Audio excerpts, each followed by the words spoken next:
So we're sitting here at midday. It's very warm and very glary, but we're sitting here to talk about Yacons as a potential alternative crop to consider as part of the model of trying to step outside conventional crops. Of course, there is a challenge that you get something new like this and you've got the whole process of letting people know what it is, because they see a Yacon. I'll just show you what we're going to talk about: the Peruvian earth apple, very commonly called a Yacon, and this is what's behind you here is a couple of rows of a trial where we've allowed the previous crop to stay on the ground and let these roots rot back and provide a fertilizer source for the coming season. So that we've planted all the new seasons in another part of the farm. This is just 2 rows. That's a bit of a research trial, and they seem to be doing really well. We just had a little bit of a dig, and all of the tubers, several months since the plant completed its cycle, and the tubers have all rotted back in, and these plants are doing very well with no fertilizer at this point. So it's quite nutrient dense, and it's obviously doing some good for the plant.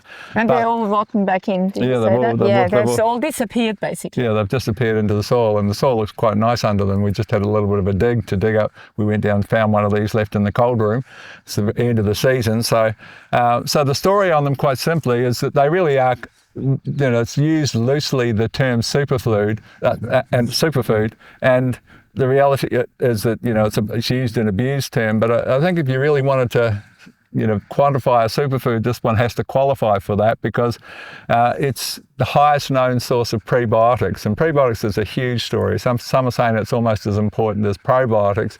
This is the substances that feed your good guys, that boost your gut microbiome. So we're talking about specifically fructooligosaccharides and inulin. And Jerusalem artichoke has always been the queen of prebiotics, and this is almost double the levels of Jerusalem artichoke. So Yacon is something very special, and that's just the start.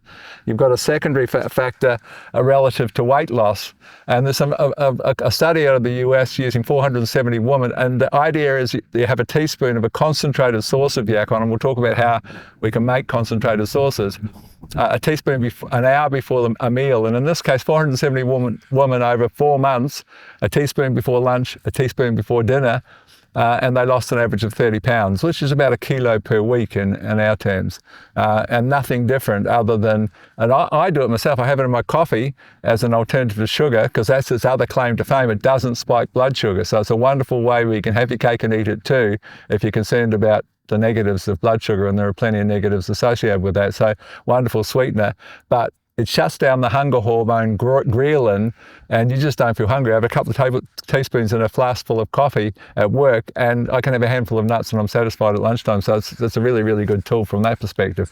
Then it's the nutrient density. So I'm going to make the coffee now. At that one you're speaking about. We've got some coffee here, and we'll put a little bit of Yacon syrup into it.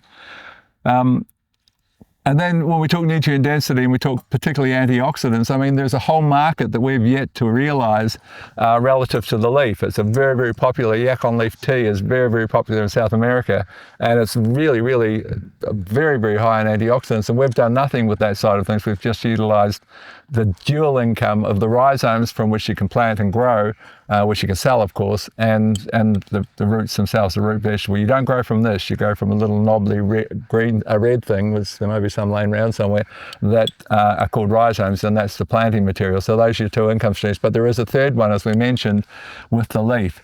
Now, when we talk about the actual root vegetable and what it contains, really high levels of tryptophan. Tryptophan, of course, an amino acid that's actually been, in some studies, more effective than antidepressants, because it's the building block for serotonin, the feel-good hormone, and so forth. Chlorogenic acid is what we drink not black coffee, any coffee for. It's one of the major antioxidants found in coffee, and it's very high in that. And resveratrol is what we drink red wine for. It's really high in all 3, so you can't really ask for much more, but there is more.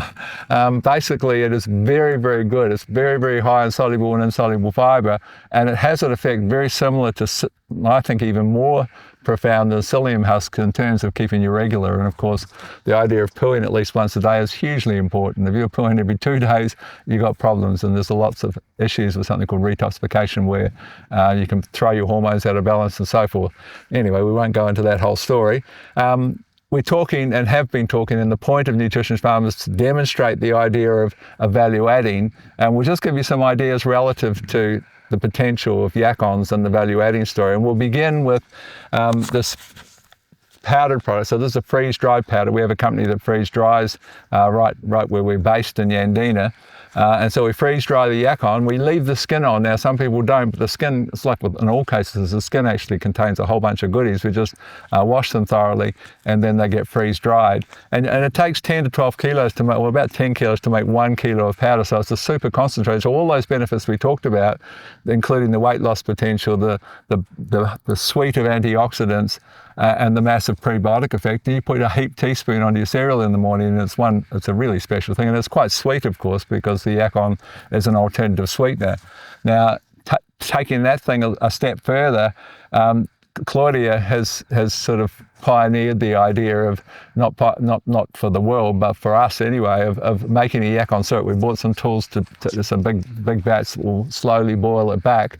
And so maybe Claudia can tell us a little bit about how she makes this Nutrition Farms Yacon syrup. And while you're doing that, I'll just put some in our coffee. I have already done that. You've already put some in the coffee? Yeah. Okay, thank you. So on that note, we should have a little sip. Cheers.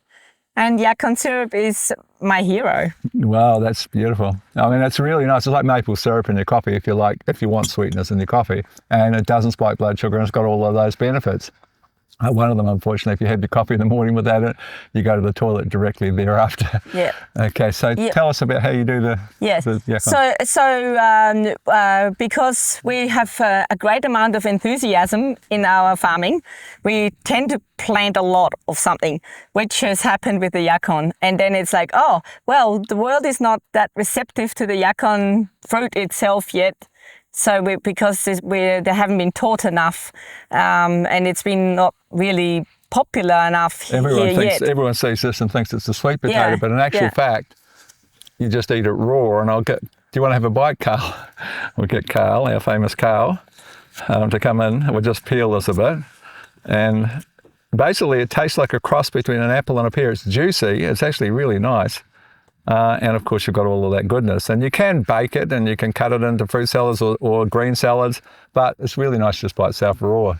It can even be grated into sauce bolognese. Being a chef, I try all these things. And grating it into the sauce bolognese brings the sauce bolognese together. It gives a natural sweetening sort of component, and it makes the sauce sit up really nice. You know, in Italy, they make the spaghetti in a bowl and then the sauce on top. And when you do that, it like sits up really beautifully, and it's beautiful to eat. But back to the syrup, can I continue? Yeah. We'll just ask Carl, what did you think? Yeah. It tastes a bit like a nashi pear. Yeah, that's sort of the closest thing. And then if you cut it into stir fries, leaving it till the last 2 or 3 minutes of the stir fry and cut it into cubes, it's very much like a water chestnut. Yes. It has that crunch and it's a wonderful thing. Very much, very much. Yeah, just before we go, sorry, Carl's just found a rhizome. So basically that piece there, that's a planting material. I mean, obviously it's been laying on the surface that we didn't plant, but you know, that you'll have that. You grow one plant, the next year you've got 10 pieces that you can plant from. So wonderful thing, even home gardeners, once you've got it, you've got 10 the next year. And it stores in the soil. This is one of the very cool things about it. It dies off in the end of June, and then the rhizomes the root vegetable itself, the tubers will store perfectly in the soil for about 4 months. And so as you want them, you've got your own root cellar. You just go and dig them as you need them, and they stay crunchy and crisp and really nice. And then they start breaking down from about October onwards, and then of course the rhizomes begin sprouting. And that's what we've done here. We just left the whole thing under it and just want to see if it fertilizes the soil, because they're very nutrient dense. Claudia takes the stuff when she juices, so of course you've got all that mulch, and she puts it around the trees, and we've got a fig tree at the back of the house that's had a lot of it, and it's just doing really, really well. So I suppose the plants appreciate this. And the worms love it. The worms go crazy on it. You put it in a worm bin. So it's obviously they love that same nutrient density. Thanks, mate. Yeah, so to the Yacon, because we had such a abundance, I thought, well, I like to not have much waste. And so I began, Graham bought me a RoboCube juicer, and I began juicing the Yacon. And when I juice it, I have attached a hose to the actual juicer, and then it goes into a big 20-litre bucket and a sieve on top and a muslin in the sieve, and everything has to be strained. And so then we just do lots and lots of that, and then we put it into the boilers, and I bring it up to boiling point and then back it off and simmer it like down. And as it simmers down, it has to have the heat reduced. So because as it simmers, it becomes more and more syrupy, and it's probably like 80 liters will make 8 liters of syrup. We have a refractometer. Graham bought me a beautiful refractometer that has got like lots of like up to 100. So just on that, normally, because most of you will be familiar with the refractometer, and basically they measure from 0 to 32, and you're aiming for as close to 32 as you can get them. The greater the reading of dissolved solids is what you're measuring. It's called degrees of Brix. The greater the reading, the better you're going to have that crop's going to be. It's going to be more productive. It's going to have a lot less pest and disease pressure. And the higher the reading, the better the crop and the less stress and so forth. But refractors only go to 32. So you can buy refractometers that go beyond that. So we bought one that goes to 100, and that's what Claudia uses. Yes. So it took a little while to learn how to do this, and we looked up how to do it from Peru. That they make the syrup in Peru, and basically I've just reduced it down in the boiler to probably, I tried to go, well, I found out if I have it at 72 degrees and then put it into the little jar, because the little jar is like little, then I put the lid on and then it condensates into the lid, and then the bricks actually go down into the, like lower the water, the few drops lowers the bricks. So I go up to probably 76 bricks, and I will pull it out from the boiler. Then I will put it in a pot and bring it up to about 70, 80 degrees, 85 degrees, so to make sure it's all sterile, and then bottle it. And that's all it is. It's pure juice. So in one of these jars, we have 3 kilos of Yacon, fresh Yacon, and it makes 200 mils of about 76 degree. So 20 teaspoons, you've got 40 teaspoons, basically 40 serves. Yep. And a teaspoon is pretty much equivalent to a teaspoon of sugar if you like the sweetness, but it's got that more robust sweetness. It's more like maple syrup, the flavour. Yeah. It's lovely. And then it can be used into so many things. People go, oh, well, what would you use it for? And it's like, you can put it into your coffee. You can put it on plain yogurt, just for a little bit of sweetening. It can go on your pancakes. It could be a replacement for treacle into Anzac biscuits, for instance. And I'm going to trial and I want to make a sponge. I have a recipe of sponge, it's really, really basic. 1 egg, 1 tablespoon of sugar, and 1 tablespoon of flour, and just whip up the egg with the sugar really, really fluffy, and then sift the flour into it. And I'm going to try doing that with this, even though it is going to change the color. If you add a vanilla sponge, it will change everything to a brownie sort of color, but chocolate should work really well. Well, one of the things when we talk about the multiple uses, one of the things we do on the farm with this blend of 4 apples, and we do a double ferment, so it's very, very concentrated. It's called Mother Love apple cider vinegar, and it's really sort of an idea that we developed, not by accident, but we played around and we found that if we put 20%, or is it 25%? It's 1/5. 1/5, yeah, 20%. So 20% of Yacon syrup into apple cider vinegar it's beautiful, and mix a bit of oil with it, and it's a beautiful dressing. But also it makes it much more palatable more palatable to take as a supplement, because apple cider vinegar, you've seen the 101 things you can do with apple cider vinegar and so forth, but in my most recent podcast I've discussed in much more detail, is this nonsense? And there's studies, and there are multiple studies relative to blood sugar management. Really impressive, really selective, weirdly, that it would drop blood sugar, particularly following a meal. If you'd have 20 mils in a glass of water, and in this case you could have a little bit of vinegar with it as well, a little bit of Yacon syrup to make it more palatable, in a glass before a meal, then there was the figures as high as 38% drop in rises in blood sugar following that meal, but only for those who were either pre-diabetic or diabetic, and it had no effect at all on completely healthy people. A multiple batch of studies out of Japan relative to heart health, and we're talking triglycerides, and we're talking good levels of HDL and lowering your levels of LDL cholesterol. When we look at that story, it's interesting because there's a theory, and it's more than a theory really, that diabetes heart disease, stroke, and Alzheimer's are actually all on one continuum. And when you look at that story, of course, we now call Alzheimer's the plague disease, Alzheimer's type 3 diabetes, because you've got so much more likelihood of succumbing if you're diabetic. And then you'll find there's the same sort of links to heart health and so forth that may well be part of one condition, a metabolic condition. So really, really good studies relative to heart health, really good studies relative to weight loss and eating less when you've had that. And GERD, of course, affecting 1 in 4 Americans, this gastric reflux disease. If you have this again with the meal, there is substantial research showing that it'll reduce GERD symptoms. So wonderful thing. And adding the 20% Yacon syrup to it makes it, like I said, you've got a base for a dressing, but more importantly, it's going to make it more palatable to have your 20 mils a day of mother love apple cider vinegar that very much has the mother present. So talking about other value-added potential, we made a juice, and we're very proud of this one here. Where's the yellow one? That's my side. Okay. That's my talk now. So we made a juice with Yacon, lemon and apple, and no one's juiced before. And Claudia discovered, of course, with her chef background, she's very innovative. But we found that the secret to making Yacon juice is that it just goes brown. It oxidizes so quickly if you juice it that you put lemon juice in it, and the lemon juice, the citric acid, stops that oxidization, and you maintain a lovely coloured juice. But and so that's really good, and that's been very popular. But we decided, because we had plenty of ginger and turmeric from the other farm, that we'd do a real health drink, and we call it, Claudia came up with the name, it's called Sublime Health, and it contains basically 5 juices, lots of ginger and turmeric. It's a real hot buzz of a drink. 40%, this is 25, this is 40% Yacon juice, and sort of 50% apple juice, because we've got a room for the ginger. No, but the ginger was on top.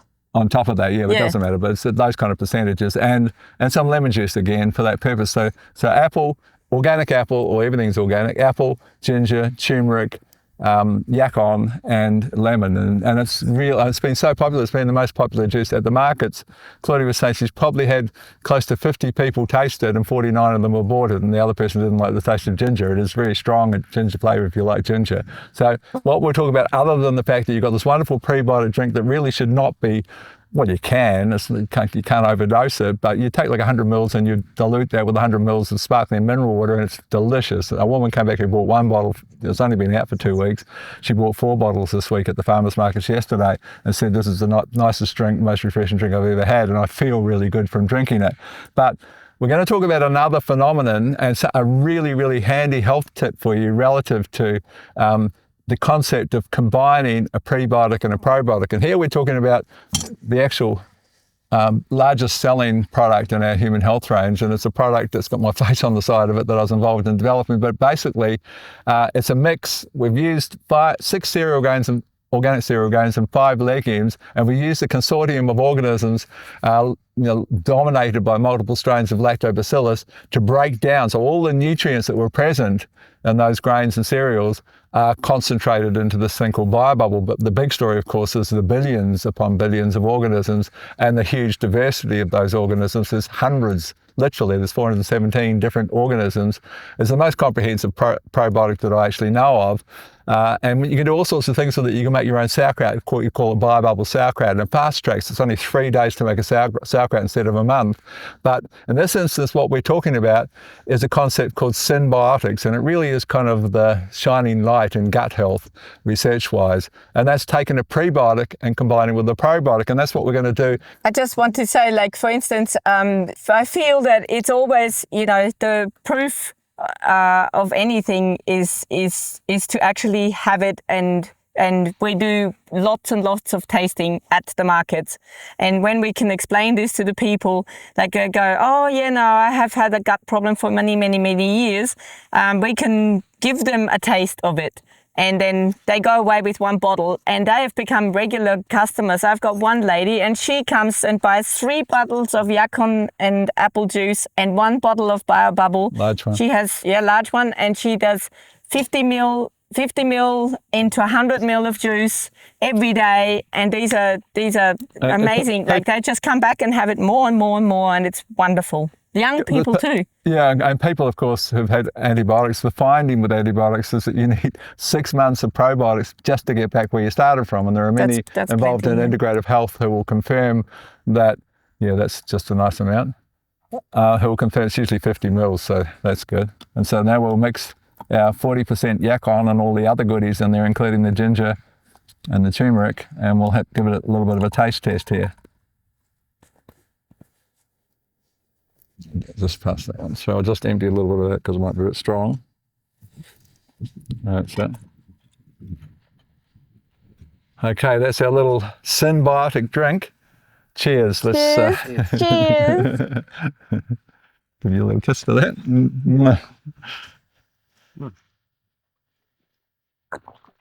Very nice, It's isn't it? delicious. Really nice. Do you want to It's try some, Adam? delicious. Come and have a taste. We'll introduce now, because of course this is the main man who's responsible for editing and filming everything here. This is Adam, who's very much part of our team and a very competent and qualified agronomist who's available for consultations. He's based in northern New South Wales and he's our webmaster, but he's involved in all sorts of development of programs because he's got he's got a degree in sustainable ag, as Carl has, a degree in regenerative agriculture from Southern Cross University. So great source of information for anyone. But Adam Coates, so he's our cameraman, and we just filmed over with his drone, just filmed the farm so we can put some shots in for that. But what do you think about it? Oh, it's delicious. Yeah, it's lovely, isn't it? Thank you. Yeah, it's eminently drinkable, isn't it? Mm. It's better than the coffee. Mm. Oh, it makes me feel $1 million. And so I think that's pretty much wrapped up, unless you've got any other stories you'd like to cover. I think it's pretty wrapped up the story nicely. Of Yacons, but consider it as something to build into your diet. And it's for a couple of months of the year, we have the rhizomes available. And honestly, for a home gardener, you need to have this plant. You'll have 10 the next year, and you've got, like I said, you've got a root cellar filled with these amazing root vegetables that taste like, as Carl mentioned, a nashi pear is the closest thing. It's very juicy, cross between an apple and a pear, and you've got that for the whole winter. You've got 3 or 4 months that you can just go and mine this plant. It is something very, very special. I just want to say one more thing, please, before we close it down. So like what I'm saying at the markets to people, if you have these plants and, we've experienced this, where you can't eat them all, like you just grew too many. And then when it comes to a certain point, like I would probably say August is probably, but they start September, declining. probably, yeah, September. They're declining in quality and starting to rot back into the ground like we just experienced digging up these ones. Then you just dig them all up and make a syrup. There's no waste at all. I think that this is magical and it really is simple to do, but it needs a bit of TLC and you don't need to have a refractometer because when it's syruped down, like if you start with 10 litres, you end up with 1 litre and you just go to put the temperature down as it syrups down, put it down, and it'll be just fine. It doesn't really matter for a household whether it's got 70 bricks or 80 bricks. No, it doesn't. But the other thing that you can do that we actually do, but we found that we just couldn't make it work in terms of labour. But basically, if you're at home, you can do this, and that's just slice it. And how thick? 6 mil slice, and dehydrate it. And it's this chewy biltong, savoury sweet biltong kind of texture. It's really, really pleasant. We actually call them, yak snacks? Yak snacks, yeah. So yak snacks was the product, but we just found that the labour involved in the whole process, it was hard to justify. But the thing is, when you do that, if you put them through a food processor or something like that, you need a water bath with some lime in or a lemon juice and slice it straight into there. That's all we do, is slice it straight into there. So because they don't like stainless steel blades at all, they want to go brown, they oxidize very, very quickly. So make a little water bath with some lemon juice in it, slice them into there, then just drain it off and put it on your dehydrator and dehydrate them. They will take 55 degrees. They will probably take about, depends on your dryer, 14 hours. Yeah, that's good. Okay, thank you for listening. I hope you got something of value from that.